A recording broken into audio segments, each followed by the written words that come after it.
اس ملک میں دینی تعلیم کو عام کرنے کے لیے کیا کرنا چاہیے؟ ٹوپی پہننی چاہیے۔ اس ملک میں دینی تعلیم کو عام کرنے کے لیے ٹوپی پہنا ہو ہر بچے کو، بغیر ٹوپی کے کوئی مسلمان نہیں رہنا چاہیے۔ اور پھر صرف ٹوپی نہیں، کرتا بھی پہنا ہو، اور نیچے چاہے پاجامہ پہنا ہو چاہے پتلون پہنا ہو، لیکن پتلون کے اوپر کرتا ہونا چاہیے گھٹنے تک۔ دینی لباس پہناؤ گے تو دینی تعلیم کا شوق بھی پیدا ہوگا، خود بچے میں بھی، اس کے ماں باپ میں بھی۔ اور اگر ہیپی لباس پہناؤ گے، انگریزوں کا لباس پہناؤ گے، تو نہ بچوں میں دینی تعلیم کا شوق ہوگا نہ ان کے ماں باپ میں شوق ہوگا۔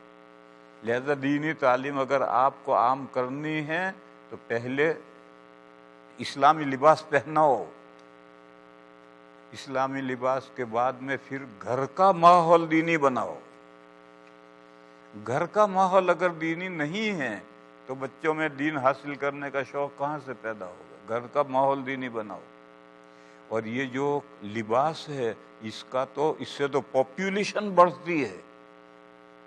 سب مسلمان اگر ٹوپی پہننے لگے تو مسلمان 10 گنے بڑھ جائیں گے، سڑکوں پر 10 گنے زائد مسلمان نظر آئیں گے۔ ہمارے یہاں دیوبند کے قریب میں رڑکی ہے، وہاں ہندو مسلم فساد ہو گیا، مسلمان تھوڑے ہیں، ہندو بہت ہیں۔ تو مولانا صاحب رات میں سہارنپور گئے اور 5000 ٹوپیاں خرید کر لائے، اور رات میں سب گھروں میں سپلائی کر دی، اور یہ کہا کہ صبح ہر آدمی ٹوپی پہن کر نکلے۔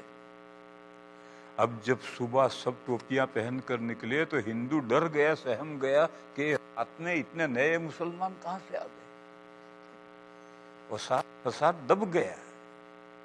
لہذا میرے بھائیو، یہ تو پاپولیشن بڑھانے کی، دشمن پر دھاک بٹھانے کی ایک ہے طریقہ۔ آج مسلمان کا حال یہ ہے کہ اس کے چہرے پر داڑھی نہیں ہے، نماز پڑھانے کے لیے بھی مصلی پر بغیر داڑھی کے کھڑا ہو جاتا ہے، گویا بغیر داڑھی ہونا کمال ہے۔ اور لباس سر سے پیر تک انگریزی لباس ہے، تو اب وہ مسلمان کہاں سے نظر آئے؟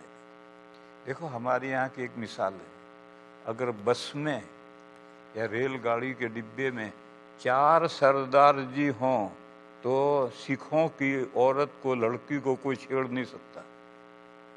وہ 4 سرداری ٹوپا پہنے بیٹھے ہیں، اور اسی بس میں، اسی ڈبے میں 15 مسلمان ہوتے ہیں، اور مسلمان عورت کو چھیڑتا ہے ہندو۔ کیوں؟ وہ 15 بیٹھے ہیں مگر کوئی نظر تو آ نہیں رہا۔ اور اگر یہ 15 آدمی اسلامی شعار کے ساتھ داڑھی والے بیٹھے ہوں تو کسی مسلمان لڑکی کو بس میں یا ریل گاڑی کے ڈبے میں چھیڑ دے ممکن نہیں۔ لہذا پاپولیشن بڑھاؤ بھائیو، تو تعلیم عام ہوگی۔ یا سائلنا عن امتنا عن عزتنا وحضارتنا طاولنا النجم برفعته وتجاوزناه برفعتنا يا سائلنا عن أمتنا